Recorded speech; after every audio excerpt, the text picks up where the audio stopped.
Degustation եմ անում fixed price-ից գնված պրոդուկտներ ու գնահատում մեկից 10 բալային համակարգով։ Սկսում ենք սրանցից, որովհետև սրանք fixed price-ից չեն։ Gluten free-ով չիպս։ Այս տեսքն ունի։ Հարաբես գծուչի ու իմ համար շատ սովորականը 10-ից 3։ Պրոտեինով ինչ-որ խմիչք կա 30 գրամ էլ պրոտեին ունի, այս էլ fixed price-ից չի։ Ճիշտ չէր նախաճաշը սենց բաներով սկսել։ Շատ խիտ է։ Տաք շոկոլադնա սառը վիճակում առանց քաղցր, թե քաղցր կա ներսում, շատ թեթև քաղցր, 10-ից 4, անցանք fixed price-ին, տոմյամի համով հնդկական պոպոկա, թե պնդուկ, պոպոկ, ինտերեսնո, այսինքն կանաչիով բանով պատված է, գծությունը թեթև չի, նորմալ է, ինձ դուր եկավ, հենց 10-ից 7, այս ինչ-որ շոկոլադապատ ծամվող կոնֆետներ են, ասորտի,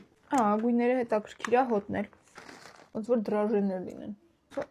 ես սրանցից կերել եմ, մեծ համով է, ինչու ես սրանից չեմ կերել, շոտ համով է, ես 10-ից 9, գծու պղպեղի ու պանրի համով չիպս է, արտաքինով Pringles-ի է նման, թվաշություն կա ներսում, գծվություն կա, դենց 10-ից 6, պանրի համ չեմ զգում, եթե հավանեցիք այսօրվա degustation-ը, կոմենտ գրեք հաջորդը ինչ ենք դեգուստացիա անելու։